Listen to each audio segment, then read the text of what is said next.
हाँ जी गाइस, क्या हाल है? तो question 3 of variant 3, I think this is on dissolution, probably one of the easiest chapter. तो ये आए तो खुशी होगी आपको।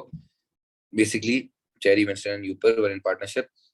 उन्होंने डिसाइड किया कि वो डिसॉल्व कर लें। तो जब भी डिसोल्यूशन होती थी, मैंने आपको क्या बताया था कि पहले तो जितने भी एसेट्स हैं बैंक अकाउंट के अलावा, जितने भी एसेट्स हैं आप पहले ही उनको डेबिट साइड पे लिख दो। जितने भी इसके एसेट्स हैं, मतलब ये एक एसेट है, ये एक एसेट है, फिर इसके पास इन्वेंट्री है, ये तीन एसेट भाई के हैं। इन तीनों को हम पहले डेबिट साइड पे लिख देते हैं, पूरी पूरी वैल्यू, मतलब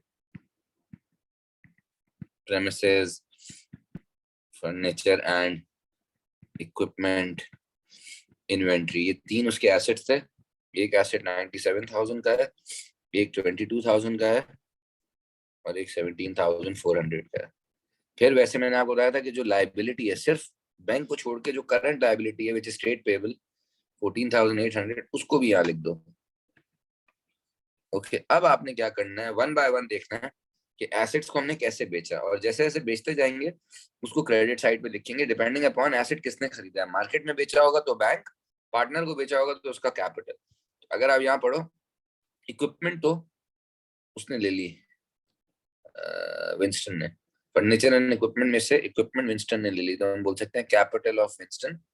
सही है, उसने क्या लिया, इक्विपमेंट लिया, कितने का, 7,200 का।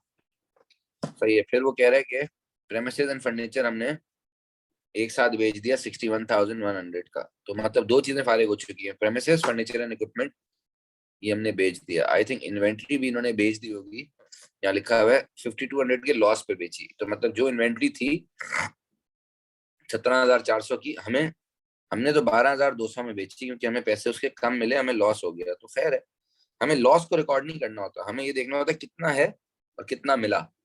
लॉस खुद ही रिकॉर्ड हो जाता है। सही है। अच्छा, फिर वो कहता है बेटा कि trade payables were settle in full after deducting. अब हमें इसको लाइबिलिटी को सेटल करना है।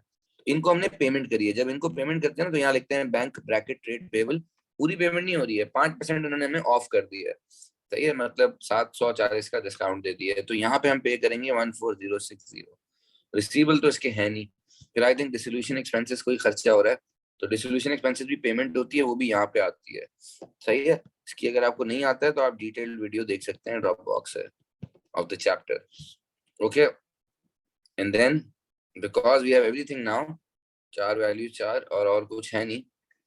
वो कह रहे the amount ought to settled by cheque, ये तो कैश कैपिटल अकाउंट के लिए दिया होता है। अभी हमें बस इसको बैलेंस करना है और देखना है हमें ओवरऑल गेन हुआ है या लॉस हुआ है। तो आई थिंक लॉस हुआ है, क्योंकि डेबिट साइड ज्यादा है। डेबिट साइड का टोटल ना 152,600 है और क्रेडिट साइड कम है। तो अभी हमें यहाँ पे तीनों को देना पड़ेगा लॉस। डब्ल्यू को भी, डब्ल्यू नहीं है, पहले चेरी है शायद, क्योंकि CWY है ना, CWY। तो इनको लॉस दे देते हैं 17,190। जो टोटल लॉस आ रहा है उसको 3:5:2 में डिवाइड किया है। तो विंस्टन भाई को सबसे ज्यादा लॉस हो रहा है, क्योंकि वो बड़ा पार्टनर है।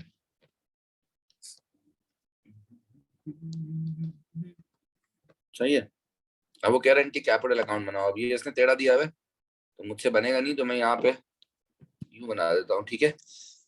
अल्लाह,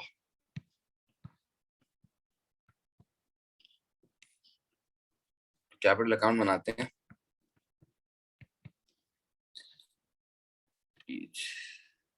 अच्छा जी, ये आ गया आपका कैपिटल अकाउंट।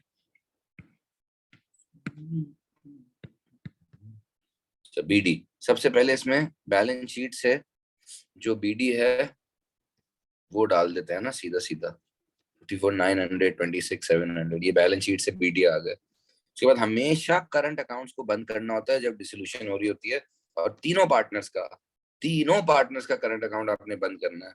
ठीक है, तो इन दोनों का तो इधर है 2290 और 820, और इसका करंट अकाउंट यहाँ आ जाएगा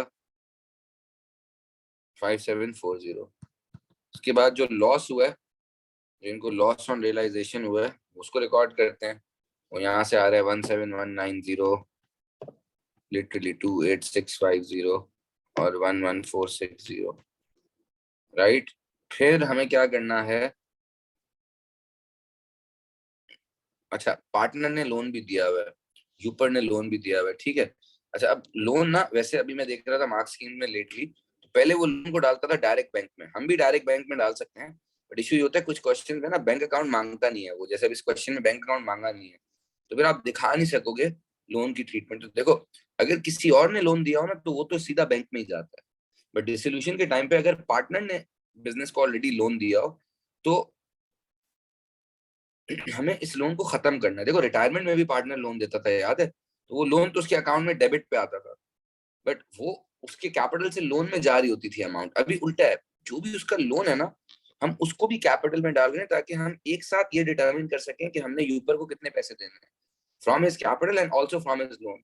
तो दिस लोन, वैसे तो अगर आप इसको बैंक अकाउंट में भी डालोगे क्रेडिट साइड पे, तो तब भी आंसर सही आएगा, लेकिन बिकॉज बैंक अकाउंट बनाना ही नहीं है क्वेश्चन में, तो हो सकता है एग्जामिनर आपके मार्क्स काट दे। देखो, अगर ये होता है ना लोन फ्रॉम उमेर, जो इनका पार्टनर नहीं है, फिर तो कोई ऑप्शन ही नहीं है, फिर तो आपको लोन डालना ही बैंक में होता है। पार्टनर का लोन आप बैंक में भी डाल सकते हो और उसके कैपिटल में भी क्रेडिट कर सकते हो। It's better to credit in capital as per the new marks schemes. तो यहाँ पे हम उसके कैपिटल में ये लोन क्रेडिट कर देते हैं ऊपर का, मतलब हम कह रहे हैं हमने इसको ये दोनों भी पैसे देने हैं और उसका लोन भी भाई को वापस करना है, लॉस काट के ऑब्वियसली। अच्छा, फिर एक आई थिंक वो फर्नीचर या कुछ इसने लिया था ना, इक्विपमेंट लिया था एक बंदे ने, तो इक्विपमेंट या रियलाइजेशन आप लिख सकते हो, ये विंस्टन ने लिया था 7,200 का, राइट।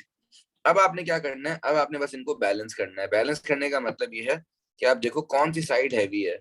जैसे सी का, क्योंकि उसको लॉस इतना हो गया, उसका करंट अकाउंट भी नेगेटिव था, तो सी का ना डेबिट साइड हैवी हो गई है, मतलब यहाँ पे 22930 आ रहा है, तो सी को पैसे डालने पड़ेंगे बिजनेस में अपना अकाउंट क्लियर करने के लिए, तो यहाँ पे ना 4630 डालेगा, which is the balancing figure.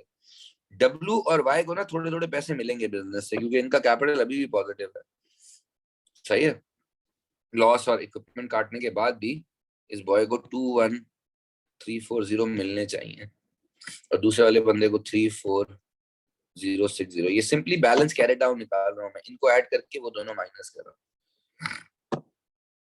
फिर वो पूछ रहा है कि यार डिसोल्यूशन जो इनकी हुई है ना, वो इस वजह से हुई है क्योंकि डिसएग्रीमेंट हो रहे थे, तो कह रहा है और रीजंस बताओ। तो लॉस हो रहा हो, पार्टनर कोई रिटायर हो रहा हो, या उनको वैसे ही बंद करना हो, थक गए हो वो पार्टनर, बैंक्रप्सी हो रही हो, कोई लीगल इशू हो गया हो, ठीक है, तो इस वजह से डिसॉल्व करनी पड़ जाती है। ओके।